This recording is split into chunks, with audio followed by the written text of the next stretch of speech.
Aê! Estamos batendo palma. Bem-vindo a mais um Guerreiro CV. Eu sou Fábio Ribeiro. Fidelis Matuccelli.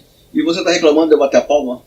Assim, ele acabou de me explicar aqui, porque eu tenho reclamado da postura desse pessoal aqui na hora de fazer os programas, tá? As coisas começam com a palminha. Mas que porra de palminha é essa? Aí eu descobri agora que é um detalhe técnico, tal, que ajuda ele. Quando você vai editar, o pico do áudio tá naquela palma, então é mais fácil você sincronizar se você usa dois áudios. Então é um vício válido. Eu achei que era uma coisa meio turma da Xuxa, assim. Então... Só pra baixinhos. Esse é mais um quadro Ricas?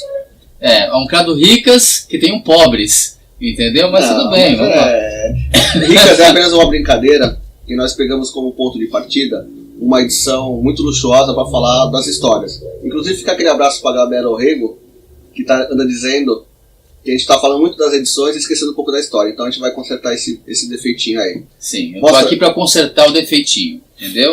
Tá. O ponto de partida é esse Omnibus Classic X-Men, que saiu agora no mês de dezembro para janeiro de 2018. Clássicos X-Men. X-Men, quem é das antigas chama de X-Men.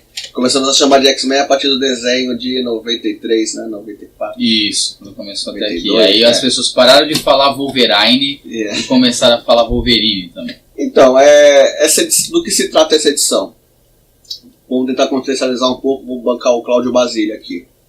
Os X-Men surgiram em 63, junto com todo o processo de recriação dos heróis da Marvel, né, com o Stan Lee, o Jack Kirby.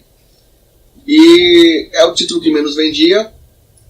Em 1975, a editoria da época resolveu relançar os X-Men com novos membros, porque os X-Men originais eram estudantes, eram 5, Anjo, Fera, Garota Marvel, Homem de Gelo e Ciclope.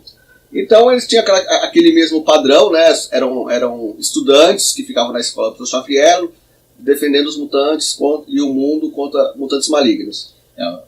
Vamos colocar assim, tentando salvar e defendendo o mundo que os teme e odeia. Sim, e era o título assim com menos vendagem. Inclusive nos seus números finais tentaram trazer artistas de peso como o Neil Adams da DC, e eu acho que o Jim Saranco fez algumas edições, mas o título acabou sendo cancelado, acho que uns 2-3 anos depois. Eles resolveram relançar os X-Men, chamado Novos X-Men, com membros mais velhos, não eram estudantes, e com múltiplas nacionalidades. Então nós temos, exatamente, quem trouxe esse conceito foi o editor e escritor Len Wein, que já tinha criado o Wolverine algum ano antes. Então ele inaugurou os Novos X-Men com o Wolverine canadense, a Tempestade africana, Colossus o russo, Banshee o irlandês, Noturno o alemão, o Pássaro Trovejante, que era um índio americano, Solaris, que era japonês, e mantiveram o Ciclope como membro original, fazendo o elo de ligação da equipe, transição da equipe antiga para a nova. E logo desenhado pelo Dave Cockrum, que criou toda a identidade visual dos X-Men, e logo em seguida, alguns anos depois, substituído pelo John Byrne, que junto com o Claremont contribuía nos roteiros e fizeram as melhores histórias dos X-Men até hoje, que é a base para todo mundo que escreve X-Men 30 anos depois. O que ocorre? O título fez muito sucesso nesses 10 anos a partir de 75. Um sucesso trondoso. Então, lá para 85, 86, já tinha alguns spin-offs, os Novos Mutantes, a criação do X-Factor. Resolveram lançar um novo título chamado X-Men Classic, que era para apresentar essas histórias originais, para o público que agora já era... Exatamente, porque não existia o conceito de encadernado, trade paperback, capa dura, essas coisas. Você relançava essas histórias numa nova revista mensal. Mas assim, em 85, 86, já com o advento de Watchmen, esse formato de encadenar histórias antigas, né, ou recentes, virou um padrão. Mas até então não. Então essa revista X-Men Classic começava a contar a história dos X-Men desde a sua remodelação em 75. Isso. Foram 10 anos de sucesso. Então, olha, um novo público está surgindo, vamos reapresentar as histórias. Só que assim, o objetivo não era só vender para o novo público. Acrescentaram uma coisinha a mais para atrair algo para atrair os leitores que já conheciam essas histórias. E o programa de hoje é sobre essa coisinha a mais que fez toda a diferença. Exatamente. Nos X-Men aqui no Brasil. Exatamente. O que ocorre? Além das histórias clássicas, que também tinha alguns textos mudados, alguma alteração, alguma atualização, por exemplo, uma gíria do Wolverine ficou atualizada, alguma correção de arte nessas novas histórias. E esse extra eram histórias background do John Bolton, junto com também o desenhista John Bolton, com Claremont, que era praticamente o proprietário de toda a franquia X-Men. Todos os spin-offs praticamente era ele que escrevia, pelo menos as primeiras histórias. E ele criou essas histórias background como se fosse alguns interlúdios.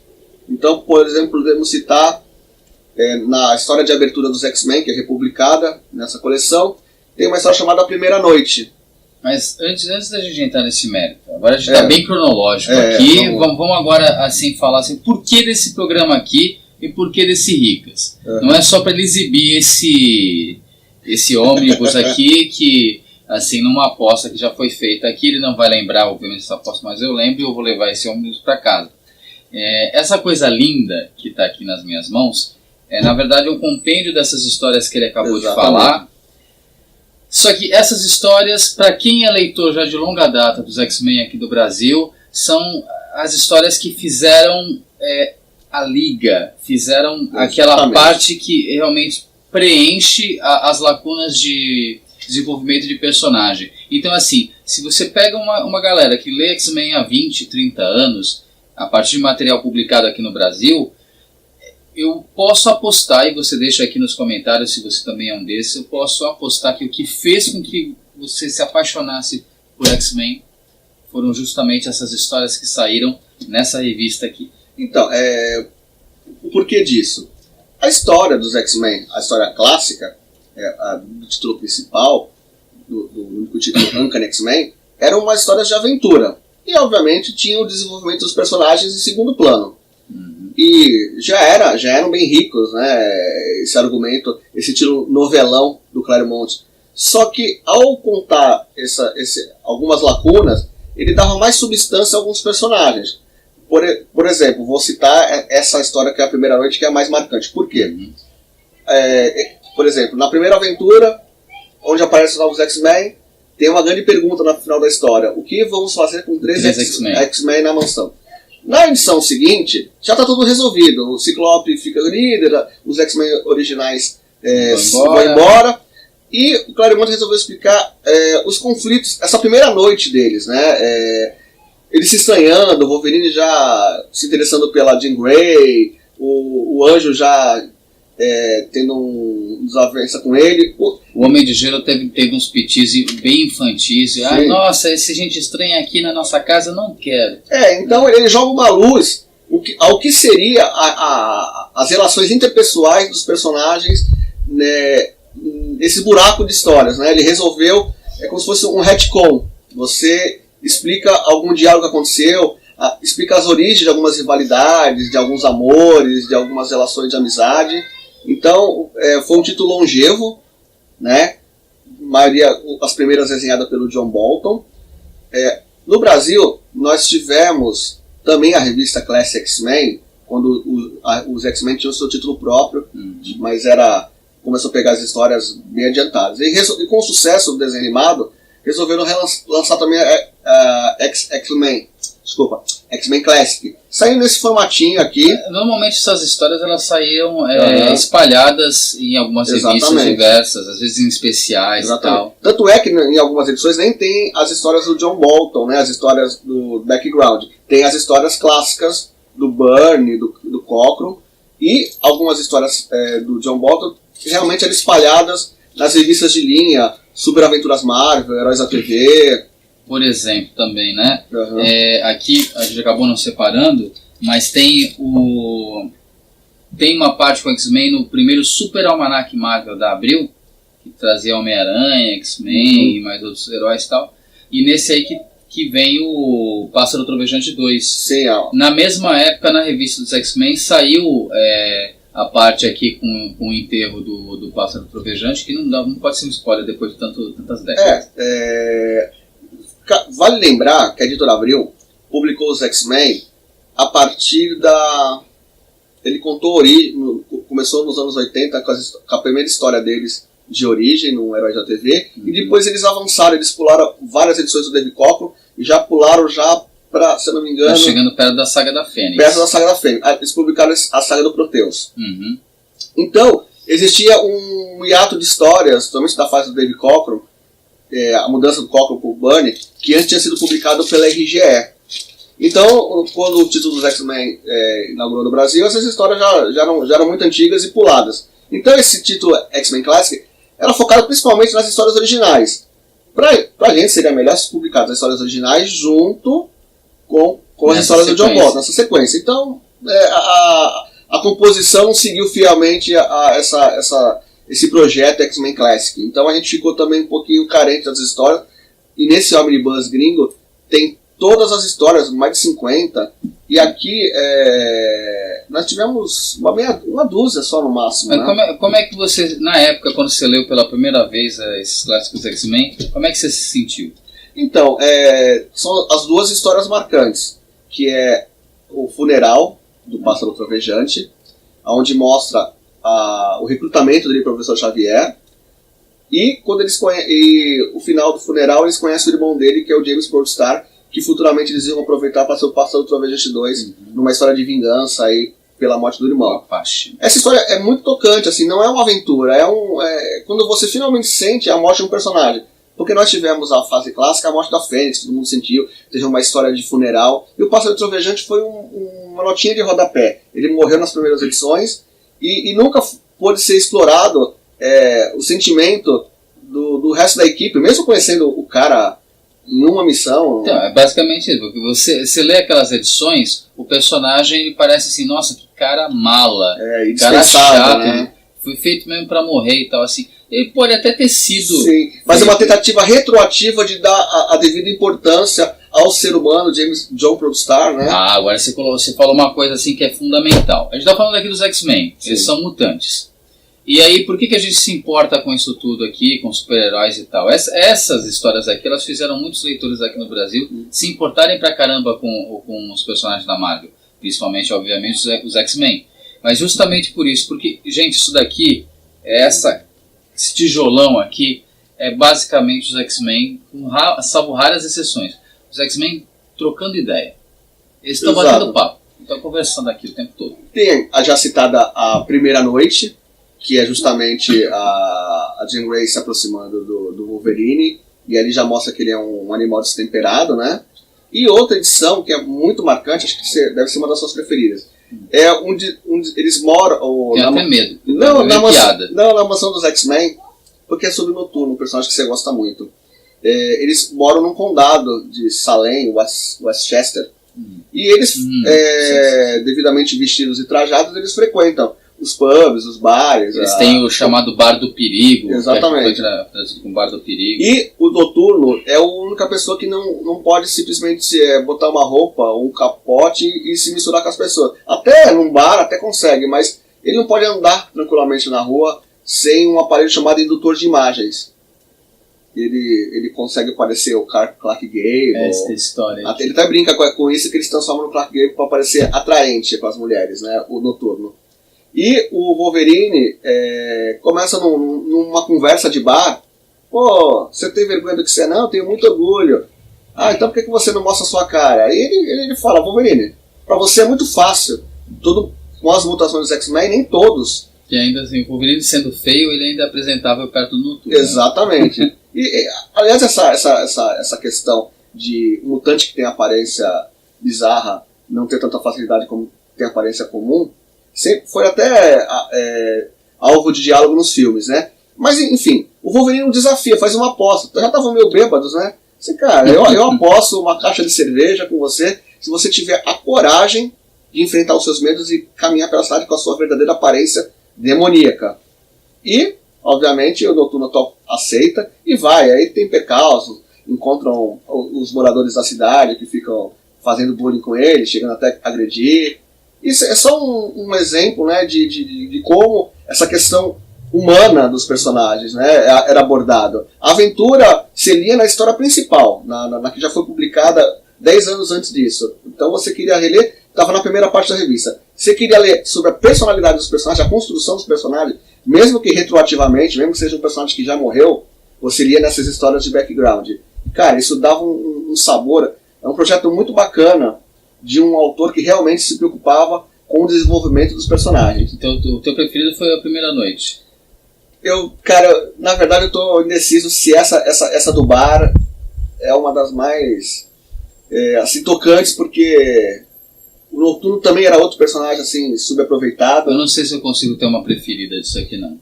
Porque faz parte de um contexto, né? Você trata com os personagens naquele começo onde eles não se conheciam, e aí você vê anos depois, né, histórias do John Romita, onde eles têm um grande grau de amizade, onde a equipe se desfez e os laços permaneciam. O Noturno virou membro do Excalibur, o Colosso se afastou, mas nessas histórias você via a junção, onde a amizade era trabalhada, com personagens com nacionalidades tão diferentes, com histórias de vida tão diferentes, e isso era parte do charme dos X-Men. Ele conseguiu agregar valor aos personagens que os tornam imbatíveis até hoje, né? E é engraçado que, por exemplo, eu estou aqui numa página que antes da gente começar a gravar a gente estava conversando a respeito, né? O próprio Pássaro Trovejante. Em 2 paginazinhas, praticamente, de uma conversa dele com a Tempestade, assim, já cria, e assim, isso é uma aula de narrativa e de criação de personagem. Sim. Porque ele dá uma profundidade em 5 quadrinhos, num diálogo em 5 quadrinhos, que você lê de novo aquelas primeiras histórias, né, dos X-Men, depois da Ilha lá de Krakoa, a primeira missão que levou à morte do Pássaro Trovejante. Você acompanha. Não, ele morreu na segunda, contra o Conde Nefária. Não foi na primeira. Não, então a primeira foi do Krakoa e depois foi a primeira deles como uma equipe mesmo, liderados pelo Ciclope. Exato. Isso. Aí eles vão lá para aquele monte lá, agora esqueci qual que é, mas e resulta na morte dele. Mas aí você relê aquilo, agora sob a luz dessas histórias aqui, e você começa a ficar angustiado pelas decisões do cara, né?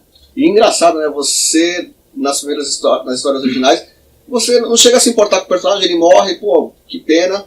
Mas depois você lê essa história, cara, você queria ter ele na equipe desde sempre. Você sente a falta do personagem, o que ele poderia agregar. E, como falar, essas histórias foram revisitadas, não só os clássicos. O Classic X-Men foi revisitado. Daí surgiu o irmão dele, o James Proudstar, que virou um personagem recorrente na história dos X-Men. Mal trabalhado até, porque o Claremont, quando eles resolveram usar na X-Force... Não, ele foi bem usado quando ele surgiu. A história dele é interessante. Sim, ele reapareceu no anual dos X-Men, se eu não me engano. Ele confrontou os X-Men, depois ele foi virar membro dos Satânicos. E logo depois ele apareceu de novo com o visual do irmão dele na fase do X-Force. Isso, da X-Force. Na época que o Claremont já estava abandonando o título, né? Aí já veio com o Apache. Isso, De Apache. Mas isso é só um exemplo. Uma coisa que vale ressaltar é que as edições não são só isso. Como eu falei anteriormente, as histórias clássicas tiveram correções, né, de diálogo, de arte, de cor, e foi consultado um grupo de fãs para fazer esse projeto desse omnibus. Eles trouxeram prints, né, e anotações das mudanças, das alterações dos textos, o tamanho do balão. É um trabalho de pesquisa assim como nunca se viu antes nesse tipo de material. O omnibus é uma encadernação muito cara, é para fã. Então, assim, quanto mais material mais valor agregado tem o encadernado. Então, depois eu consigo colocar o vídeo, um pedacinho na tela cheia, onde eles mostram diálogos diferenciados, onde tem a primeira versão e a segunda versão, que é um trabalho de pesquisa assim, inédito. Então, a edição não é só as histórias do Claremont e do John Bolton, é também anotações sobre as histórias clássicas. Fora, que foi atualizado e que agora faz parte do cânone, né? Fora o expressivo número de capas, né? Por mais que as edições background tivesse um fim, as histórias dos X-Men continuaram sendo republicadas, mesmo sem essas histórias background. Só que fizeram capas para todas elas. São mais de 70 edições de X-Men Classic, mesmo sem história background, com todas as capas nesse Omnibus. E o mais interessante, né, essa capa é tão marcante, que é desenhada pelo Arthur Adams, que saiu aqui numa edição também especial, Heróis da TV número 100, porque, curiosidade, né, o Wolverine tinha esse uniforme verde, amarelo e azul, que era o clássico, e o Bunny, logo quando assumiu, lá pela terceira história, ele já mudou para um visual mais parecido com um animal marrom e alaranjado. Então ficou estabelecido que o Wolverine era esse visual. Então, como nós vimos essa edição do Heróis da TV, nós estávamos acostumados somente com as histórias atuais, né, desses personagens. Então você vê uma capa onde o Wolverine está com o uniforme clássico, as pessoas não associavam que pertencia a uma revista de histórias antigas, clássicas.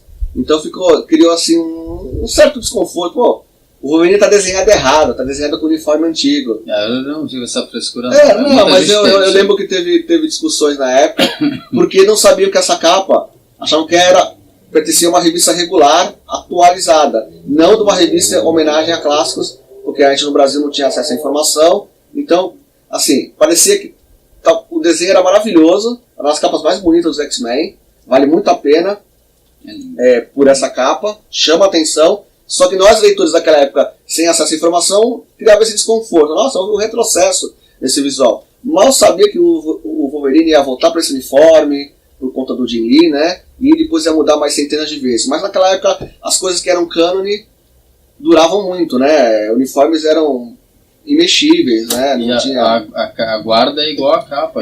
Mostra pra câmera. Essa aqui é a guarda, né? Uhum. Vira pra frente. Essa aqui é a guarda.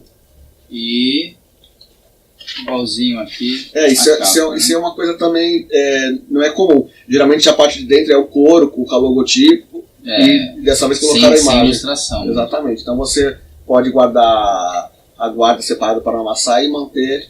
Mas é a opção do colecionador, né? Mas não importa quantas vezes reproduzir esse desenho aqui é maravilhoso. Então, que arte. É um material, assim, indispensável para quem é fã dos X-Men.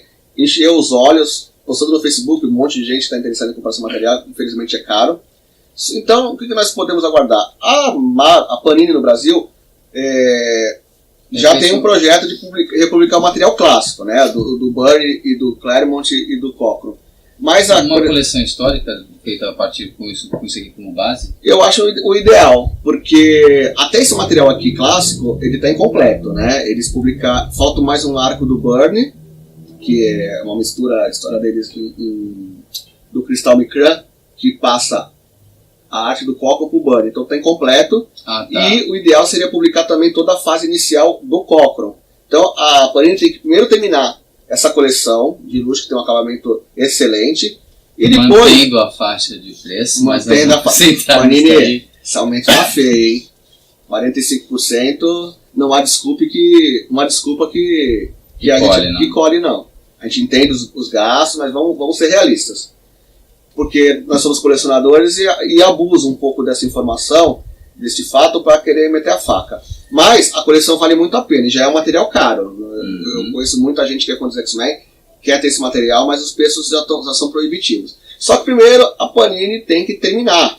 Tem que primeiro terminar a fase do Byrne e começar do Cockrum, porque ela publicou retroativamente, né, da última história para a primeira. E aí, se ela quiser realmente publicar o material relevante dos X-Men no Brasil, tem que ir atrás desse material do X-Men Classic, que seja nesse formato, esqueci o nome que você falou, da coleção histórica. Da coleção histórica, que é um papel mais simples, onde o custo da edição é mais barato, você forma em caixinhas. Então, assim, é um material acessível para o fã realmente ter acesso às histórias, que muitas delas são inéditas, e realmente satisfaria bastante os fãs. Mas, com essa nova política de preço, vamos ver se a Panini se arrisca a relançar mais material clássico aí.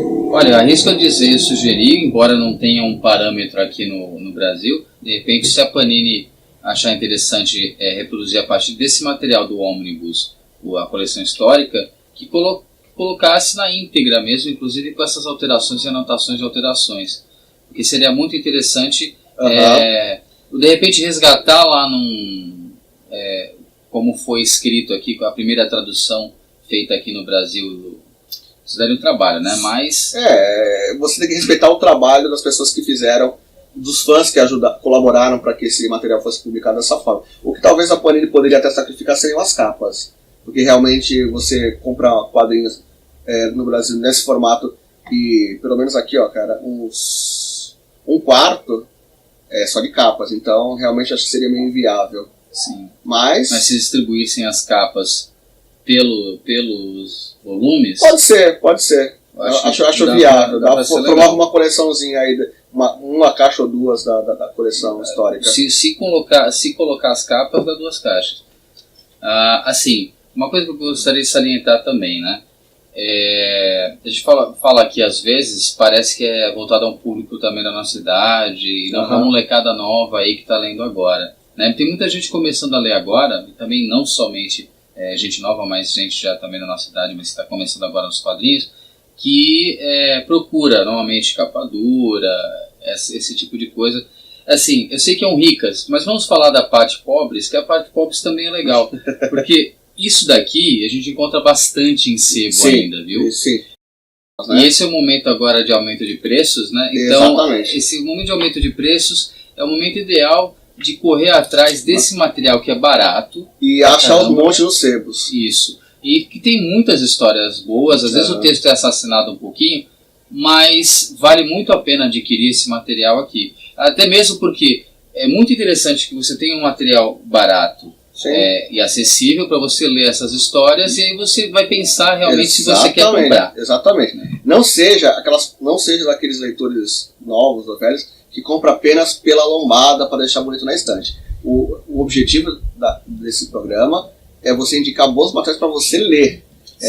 A ostentação, comprar só por comprar não é o que a gente recomenda. E posso falar uma coisa? Com 30 anos de X-Men nas costas, isso daqui, essas histórias aqui e essas histórias que se encontram nesses lugares todos aqui, isso é que faz você realmente saber quem são os X-Men. E não é assim saber quem são, aquele monte de personagens, os poderes, essas papagaiadas todas. Não, é a dinâmica dos personagens. É dinâmica, relacionamento e também a personalidade deles. E a função do herói, né?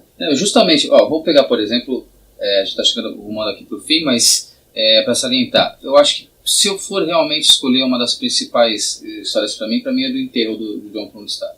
Porque ali mostra alguns conflitos e arrependimentos por parte deles, mas ali, junto com a primeira noite, você tem essa questão de começar a tratar eles.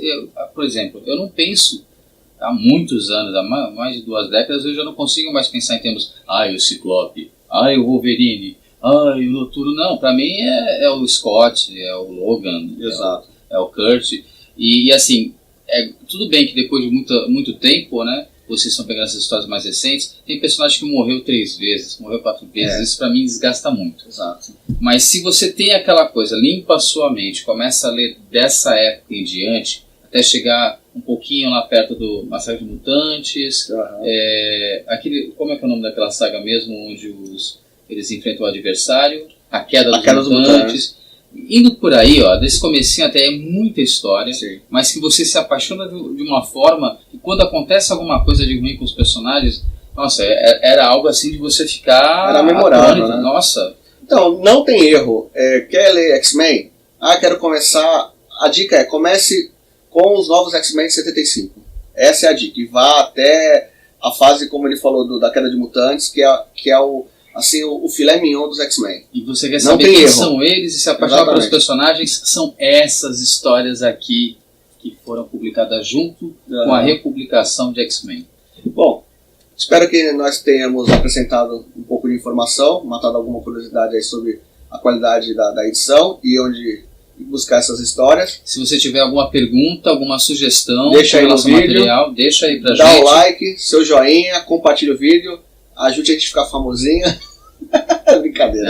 Não. Depois das coisas de internet e Facebook que eu tenho tido... Não, famoso no sentido de que, eles realmente gostam do material que eles estão recomendando. Não é jabá para site de vendas, é o que a gente realmente gosta. Né? Falar em jabá, Vamos fazer só uma coisinha, eu dou um desafio aí, ó. Galera, vocês aí que estão assistindo, galera da velha guarda e tal, deixa aí nos comentários qual é a sua história preferida, o que você mais gostava nisso daqui, tá?